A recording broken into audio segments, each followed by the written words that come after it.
Welcome back, everybody, to the KC Sports Report Chiefs post-game live stream. Today, I have the pleasure to be joined by my friend Josh Fann, and we're going to break down the Kansas City Chiefs' big-time victory over the Tampa Bay Buccaneers on Sunday Night Football by a final score of 41-31. So, Josh, this game is concluded about 24 hours ago, but I wanted to hop on here and just kind of spit our thoughts about this game because it was a really eventful one. It was a game in which the Chiefs came out from the very beginning, imposed their will, and dominated this game from start to finish. And, we said all week long that don't get hung up over that loss to the Indianapolis Colts because it really wasn't that big of a deal. It was just a game where the Chiefs came out flat, and it wasn't going to happen against a team like the Bucs. But I don't think that any Chiefs fan truly expected the outcome that we saw last night because the Chiefs dominated this game in every aspect from start to finish. In fact, I just saw this stat. The Chiefs had 189 yards rushing last night, and that was the most the Buccaneers have allowed since Week 15 of 2018. The Chiefs are not a running team, but this offensive line, motivated by last week's shortcomings, was fantastic. Patrick Mahomes, we all saw the touchdown pass. He was ranging to his right, somehow was able to spin around and threw a float pass to Clyde Edwards-Helaire in the back corner of the end zone for 7. Just unbelievable. But he made plays like that all night long. Another play that is really going underappreciated was that play on 3rd and 1 where he dropped back and almost got sacked and somehow threw it to Juju Smith-Schuster for the first down. This is the kind of stuff that we've just become accustomed to with Patrick Mahomes, and he seems to do this great stuff every single week. And as Chiefs fans, I think that we get just used to this, but we cannot take this greatness for granted because we have never seen this before. And Patrick Mahomes versus Tom Brady was a matchup that going into the season I was looking at. It's always a game that I will circle on my calendar to watch. Patrick Mahomes yet again did not disappoint. And as of right now, the season series, or I guess the overall series between Tom Brady and Patrick Mahomes is even at 3-3. Patrick Mahomes has won all, 3 out of the 4 regular season games, but Tom Brady's beat him twice in the playoffs. Who knows if they're going to meet again? I would bet probably not, but I would say that in every single game that Patrick Mahomes has played Tom Brady, he has answered the call and he has shown up, and that is exactly what he did last night. And this offense was just phenomenal. From start to finish, they ran the ball effectively. They were able to move the ball. In fact, Patrick Mahomes had under 300 yards passing. But if you watch that game, it wasn't like he was struggling to move the ball against the Bucs defense. The DBs had no answer for Travis Kelce or Marquez Valdes-Scantling or Juju Smith-Schuster or Clyde out of the backfield. They had no answer. So, yeah, he didn't have 300 yards passing, but this offense was just fine, and it functioned like a well-oiled machine that Andy Reid had this team ready to play. So, Josh, before I go on for about 7 minutes, what are your thoughts about this game, and how you feeling on this victory Monday?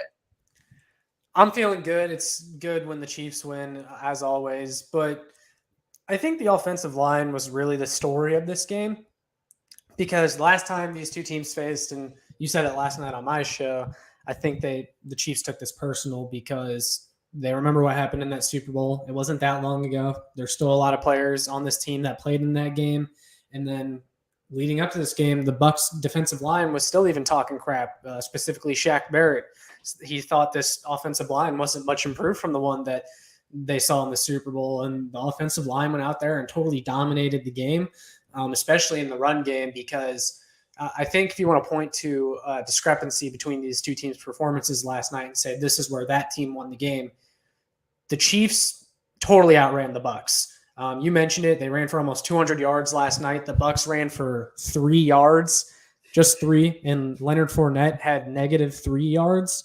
So they did not do very well, the Bucs rushing offense. But on the other hand, the Chiefs did absolutely fantastic.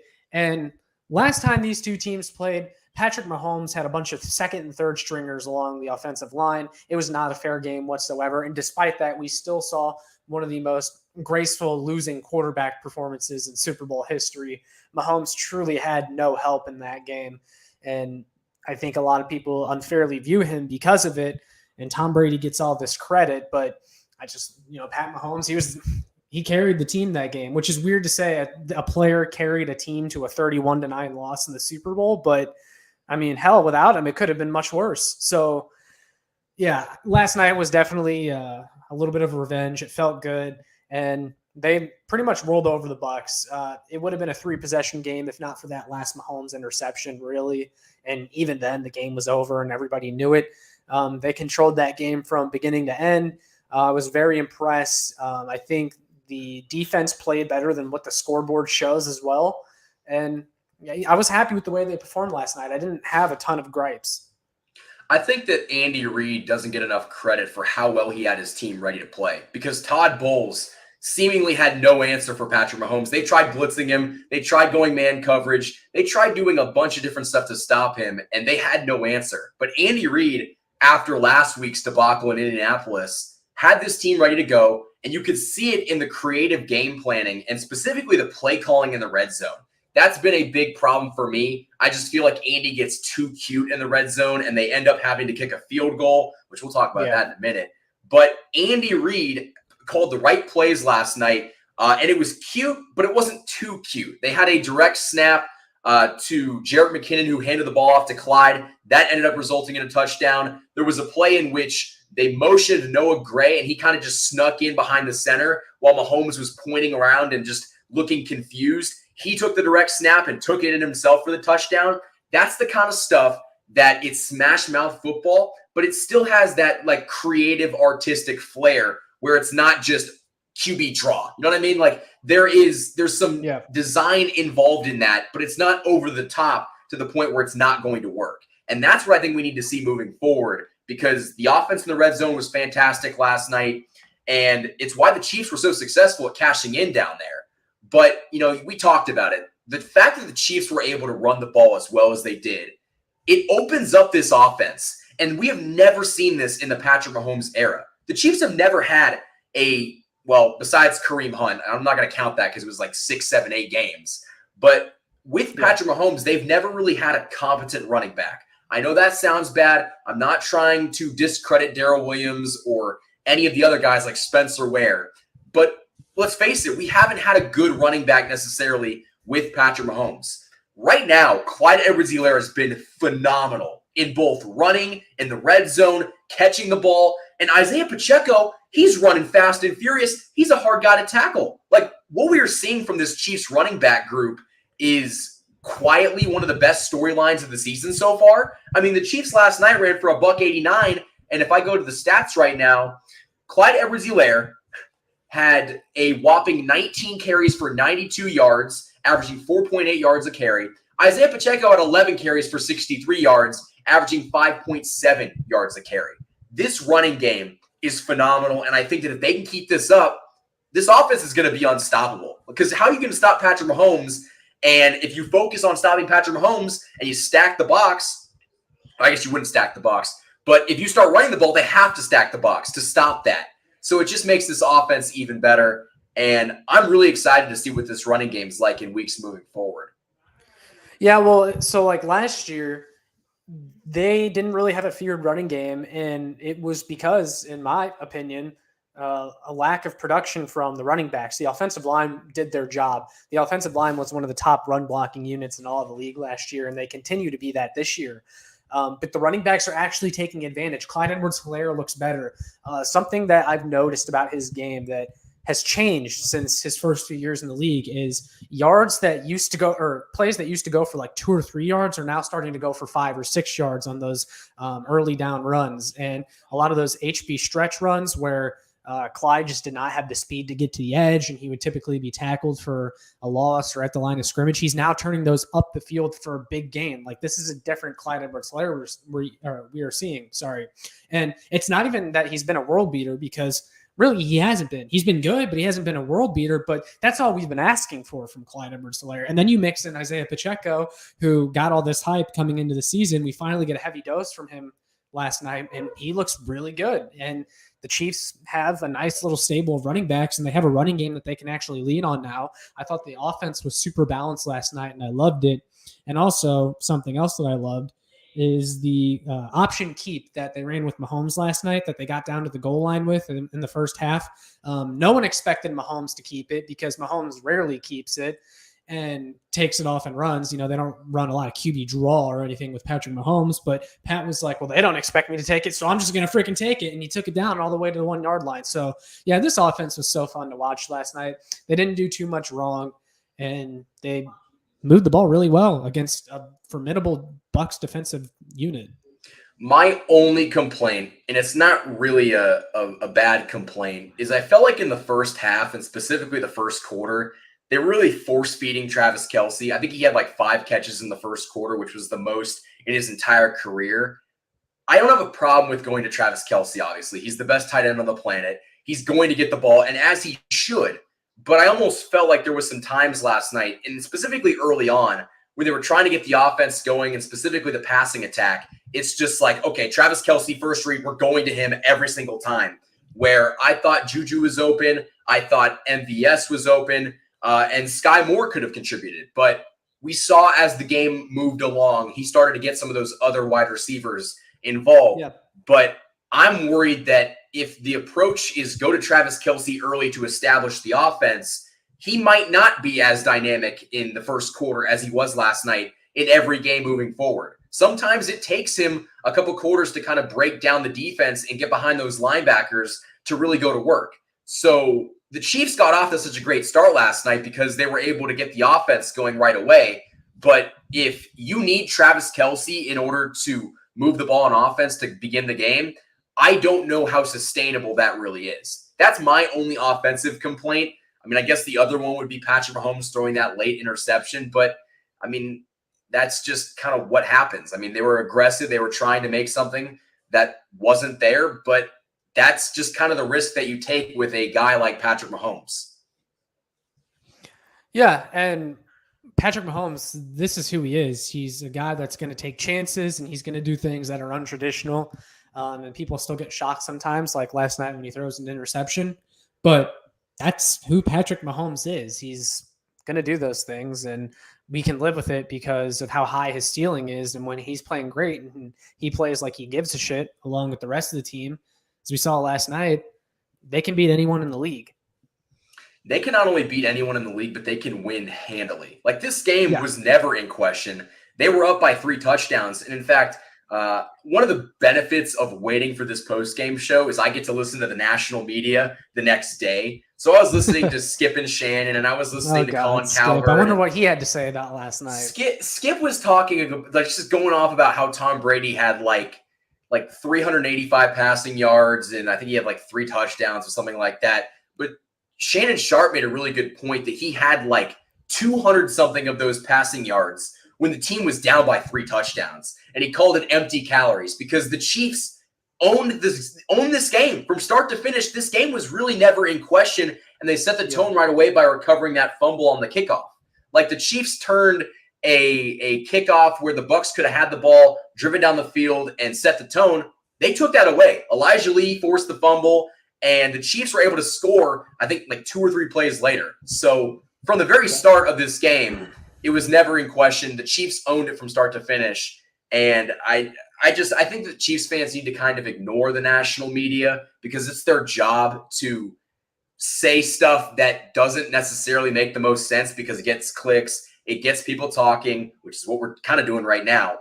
But I just think that if this team is clicking on all cylinders, no one's going to beat them. Like right now, we're seeing the AFC is not as good as everybody said it was. The AFC West, Broncos aren't very good. The Raiders started the season 0-3. They've won 1 game. The Chargers are all right, but even then, they're losing games to like the Jacksonville Jaguars. This AFC West, they almost blew it again against the Texans too. Again, like they're a good team, but the Chiefs are up here, and everyone else is like right here, and the Buffalo Bills are like right here, but even then, they're struggling. So if the Chiefs can get their stuff together and use this offensive attack that is more balanced, and if this defense, which we're going to talk about in a minute, if they can continue to get better, no one's going to beat this team. This team is just as good as they were last year, if not better, and we're 4 weeks through the regular season, Josh. We're 4 weeks in. Yeah, no, it's exciting because I think this is the most well-rounded team we've had in the Patrick Mahomes era. I think they have a much higher ceiling, and they have a much higher ceiling than people realized coming into this year. And there was all this talk about all the other moves that the AFC teams made and the AFC West teams made, and they were much more flashy and drew a lot more attention because those were big names like Khalil Mack and J.C. Jackson and Russell Wilson and Chandler Jones and Devontae Adams. And people are like, oh, the Chiefs are taking a step back. And it's like, are they really though? Like, don't get me wrong. I still have some disagreements about the Tyreek Hill trade to this day, but the Chiefs undoubtedly reconstructed their wide receiver core in a way that they don't have to rely so heavily on one receiver like they did when they had Tyreek Hill. And then the pieces that they were able to add on defense. I mean, the defense is probably the highlight of this Chiefs season so far. I mean, they're legit. And they were missing pieces, and we talked about that last night. They're going to be getting pieces back in Trent McDuffie and Willie Gay, and their defense is going to get that much better because of it, and they're going to get that much better because these young guys are going to continue to get better as the season goes on. Which is absurd because, like I was saying last night on your post-game show, the Chiefs' defensive floor is higher than it's ever been. But before we get into the defense, because we can talk about that for the next 15 minutes, I want to go over the offensive stats before we shift to the defense. Oh, actually, real quick, if you don't mind, I wanted to say something real quick about Skip Bayless because I know you said something about him. Yes. And I get it that Skip Bayless and those morning shows, they all have their thing where they just spit out hot takes, and it's very easy to see they do it on purpose, and even they don't believe a lot of the stuff they say. But it was so funny because Skip Bayless has always been this massive Tom Brady defender, and I do remember a few years ago, I think it was during one of the Mahomes-Brady matchups, maybe it was in 2019, I remember Skip Bayless tweeting out, "I wish Tom Brady had a Travis Kelce." And I'm like, dude, he had Rob Gronkowski for like 15 years. How can you even say that? The excuses that he makes for Tom Brady are just because last night, if the results of the game were the other way around, he's talking about how Mahomes is putting up all these empty stats in a loss. Skip Bayless was saying that about the win. He was like, oh, Patrick Mahomes, I don't know. He's the luckiest player ever. He gets away with all this stuff. And it's like, man, at a certain point, it's not luck. It's just how gifted he truly is. And okay. And one more thing and it shows how much of a fraud Skip Bayless is. And you can find this video still until this day. It's the video it's the show that they had the day after the NFL draft. And they went over all the top QB picks, Deshaun Watson, Patrick Mahomes, and whoever else was taken that year. And they were all debating who made the best pick.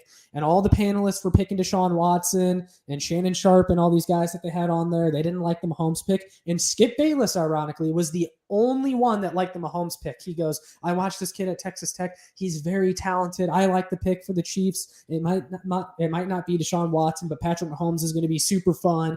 He said all this. And then when he realized Patrick Mahomes was starting to become a threat to Tom Brady's legacy, he turned the tables. And it's incredible, honestly. When you're great, people are going to hate on you. That's just kind of how it is. And getting to the stats now, Patrick Mahomes was 23 of 37 for 249, throwing 3 touchdowns and 1 interception. So not a great game statistically if you just looked at the box score. It wasn't a great game statistically, but the dude was on fire. They were moving the ball on offense, and he seemingly only had 249 yards. But again, he was moving the ball down the field and throwing it at ease, and that was not a problem at all. I sent it to you last night. It felt like watching the game, he threw for like 300 or 400 yards, and then you look up at the end of the first half, and he only has like 100 yards passing, and it's like, wow. But it means everyone on the offense is doing their part. And it just means the Chiefs' offense is more efficient. I think that that's something that I've also noticed, that when Mahomes would have these 450, 500-yard games, it'd be because Tyreek Hill would catch like 2 80-yard bombs. It would kind of open everything up. He doesn't have that anymore, but it still hasn't affected him the way that everybody thought it was, because the Chiefs' offense is still putting up points. They're just doing it in different ways. They're being more methodical, and it's made this offense better. And looking at the receiving core last night, Travis Kelce had 9 receptions for 92 yards, scoring that first touchdown of the game. He was electric all night long. Travis Kelce just doing what he does. Marquez Valdez-Scantling had 3 receptions for 63 yards. Juju Smith-Schuster had 5 catches for 46. Sky Moore finally got involved in the offense. He had 2 catches for 31 yards. Jody Fortson had 1 catch for 10 yards. That one resulted in a touchdown. Mecole Hardman had 1 reception for 4 yards. Again, this whole Mecole Hardman breakout thing, don't understand where that's coming from. But and then Noah Gray didn't have a catch, but he did have a touchdown in last night's game. So before we talk about the defense, just wrapping up the offense, what were your thoughts on the Chiefs' ability to get everybody involved and make sure that it wasn't one guy stealing the spotlight? I think it's refreshing to see because there were a lot of times where this offense stalled out the last couple years with the Patrick Mahomes, Travis Kelce, Tyreek Hill trio. And I think it was because a lot of teams started to figure out how to play that better, and they were daring anyone else on the Chiefs to beat them. And in 2022, Demarcus Robinson and Byron Pringle aren't those guys, and Josh Gordon, which is what they had last year. MVS, Juju Smith-Schuster, Sky Moore. Now, these are quality options, and you as a defense, you have to worry about them. None of them instill as much fear as Tyreek Hill, but there's more quality in that quantity. And so defenses have to prepare a little bit more. And Patrick Mahomes said it at the beginning of the season, sorry, fantasy owners, it's going to be a different guy every week. And there's always going to be, you never know who it's going to be. And you never know who Mahomes is going to throw to because there's not so much of the target share going to 2 guys in Travis Kelce and Tyreek Hill. And that's what makes this offense so good. And we're going to continue to watch this because I think our running game is going to play much more of a factor in how this offense functions moving forward. I'm not saying it's going to be like a 60-40 thing, but if they can run the ball like that to complement the passing game, it's over. But getting to the defensive side of the ball, last night the Chiefs' defense wasn't perfect. But as you said early on in the show, I don't think the final stat line, the 31 points given up, really is a true indicator of how well they played last night because a couple touchdowns kind of came cheap. There was a Juan Thornhill. I think they called him for what was that call? It was a personal foul. Roughness, maybe? Yeah, it was a personal foul because he hit Mike Evans, making it so he couldn't catch the football in the end zone. Don't really understand why tackling a guy is a penalty in the NFL now, but we kind of saw that a lot last night. But overall, I think the defense just kind of did exactly what they needed to do. They forced some good pressure on Tom Brady with some blitzes. Not so much with the front four, but the Chiefs' interior defensive linemen are still winning. I think I saw something that Chris Jones had the highest win rate out of any interior defensive line this week, and Tershawn Wharton was like 4, which really surprised me. But they were able to force turnovers. L'Jarius Sneed had a strip sack for the 2nd straight week. He got Matt Ryan last week. He got Tom Brady this week. The Chiefs' defense might not have had a lot of flashy plays, but they were able to force some turnovers. And again, it wasn't necessarily a lockdown performance, but they did exactly what they needed to do. And this game was never close because of how well they played. Yeah, before I add to that, Michael, I just want to let you know that you've officially made it to the big time because you have a bot in your comments right now. I'll block it. But yeah, that is crazy. That is crazy. That means you made it to the big time. I guess so. I don't want to watch the NFL though, so no free plugs. Yeah. So anyway, though, I agree with everything you said. And I think that the Bucs were able to get a couple cheap touchdowns, and there was a couple of those classic Brady flags last night that didn't make sense, but the refs have to call them because it's Tom Brady, and Tom Brady's always bitching at the refs to give him the flag. And that Juan Thornhill one, that still is frustrating to me. I don't know how that's a penalty. And then there were a couple other things too that I think will tighten up as the season goes on.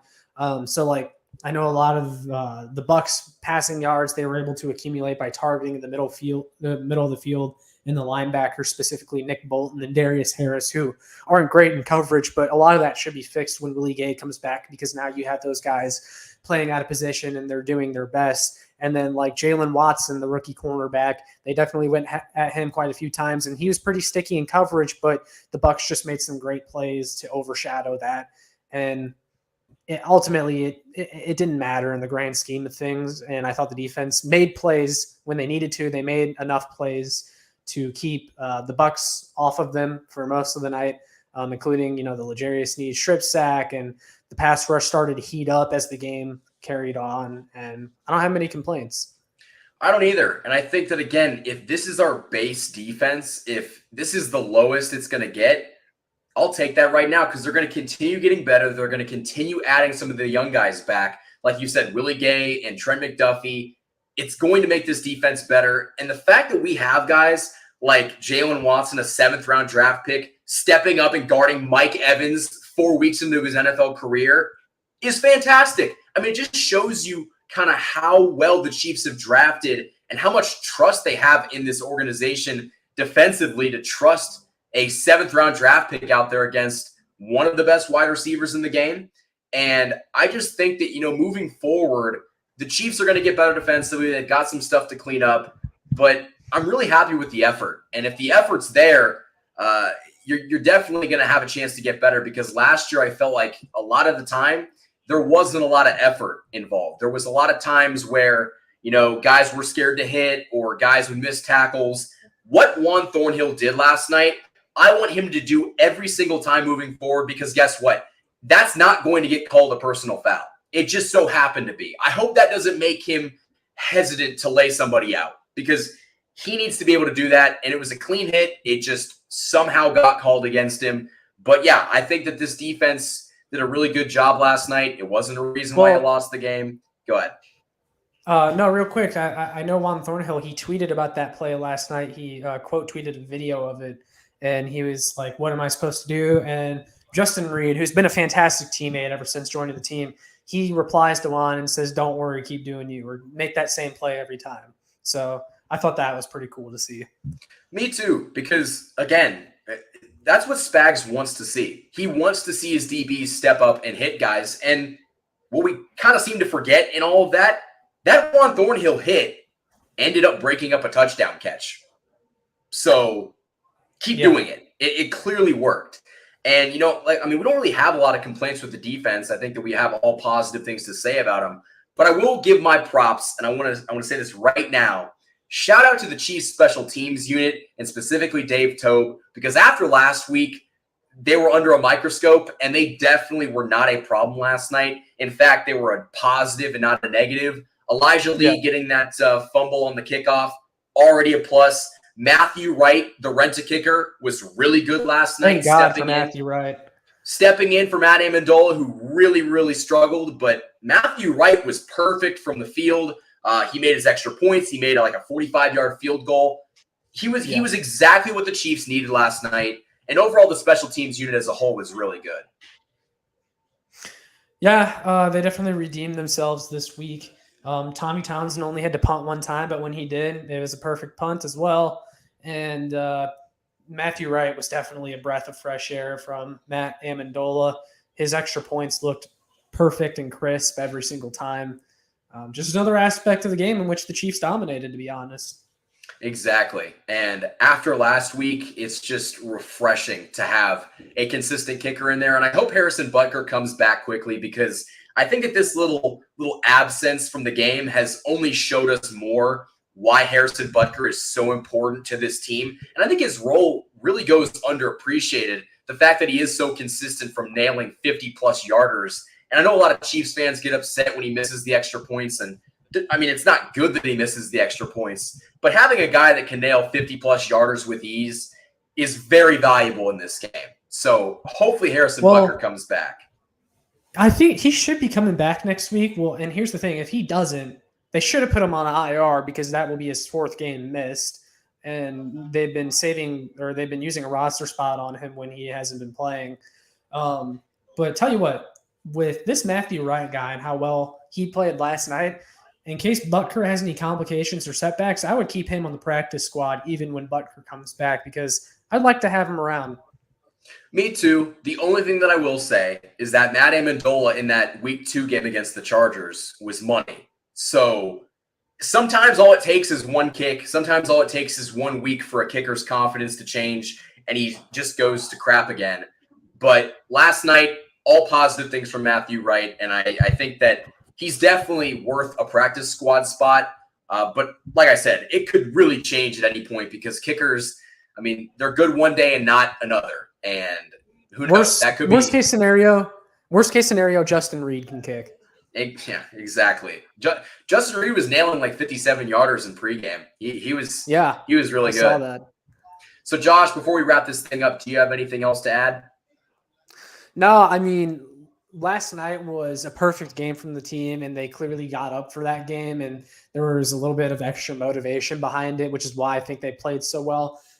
You just have to hope that they have this same consistency going into some of these other games. Although I'm not concerned about next week because I saw a video on Twitter after the game, and Andy Reid was talking in the locker room after the game, and then it was Mahomes' turn, and Mahomes goes, "You guys know who's coming to town next week." And he was referring to the Raiders, and the whole team started getting loud. And like they take Raiders week seriously, apparently. I mean, not that they didn't before or that I had any doubts about it, but I think they also are extra motivated for next week too. One, because it's a division game, and you always got to come out strong for these division games, but also because I still don't think they forgot that the Raiders meaning at their logo last year when they pulled that whole little stunt, and the Chiefs absolutely rocked them from the get-go.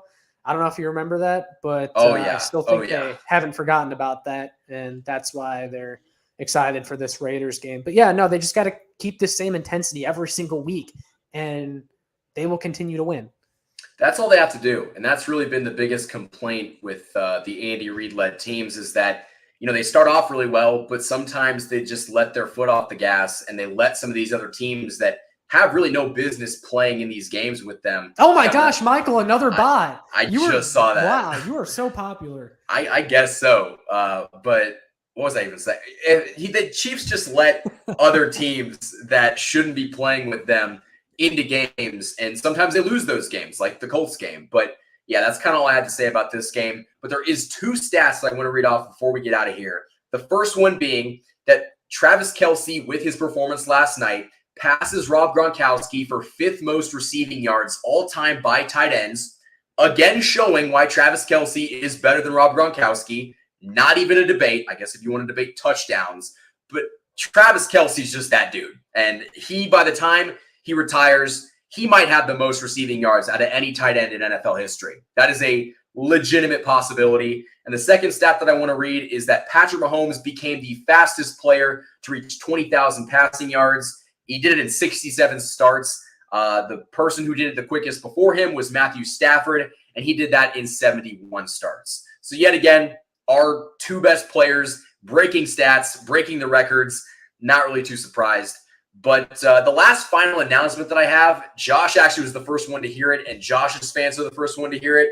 But I thought that I would share it on this channel as well. So as of a few days ago, I got hired by the Kansas City Chiefs to do some work on the field pregame. So I'll actually be at that Raiders game, hopefully working pregame and staying afterwards to watch the game in person. So it's not the biggest job yet, but hey, I'm working for the Chiefs and just trying to make my way, and maybe I'll be doing what Matt McMullen does sometime. But yeah, that's kind of all I had. Josh, do you have anything else to add? No, that's it. And again, congratulations, because I remember you telling me about that and how you had an interview. So yeah. Of course it looks like it went well, and dude, that's awesome. And you'll have to try to do something from the stadium or something. I think that'd be really cool. I might have to do like every post-game show live from Arrowhead now. We'll have to find out. But yeah, Josh, I appreciate it. And we'll see where the job ends up. Right now, it's just moving a lot of stuff. But hey, I get to work for the Kansas City Chiefs, so I'll take that any day of the week. And if they win this year, I might get a ring. So that's all I'm going to say. But yeah, Josh, where can the people find you? You can find me here on YouTube. Sorry about the background noise. God, the dorm's going crazy tonight. But yeah, no. So you can find me here on YouTube, just Josh Fann, and then you can follow me on Twitter at JoshFan43 on my personal, or at ShowMeFP for Show Me Football, and then of course check out my work on ShowMeFootball.com and ArrowheadAddict.com. As always, guys, Josh's stuff is linked in the description of this video. As for me, you can find me on Twitter. That is at KC Sports Report. Instagram is KC_Sports Report. The website is KCSportsReport.com. If you're not subscribed by now, I don't know what you're doing. You probably all are. But if you haven't yet, subscribe to the YouTube channel. That is just KC Sports Report. The Chiefs were able to win this game on Sunday Night Football by a final score of 41-31, and Patrick Mahomes yet again beats Tom Brady. So until next time, guys, thank you for watching this video, and go Chiefs.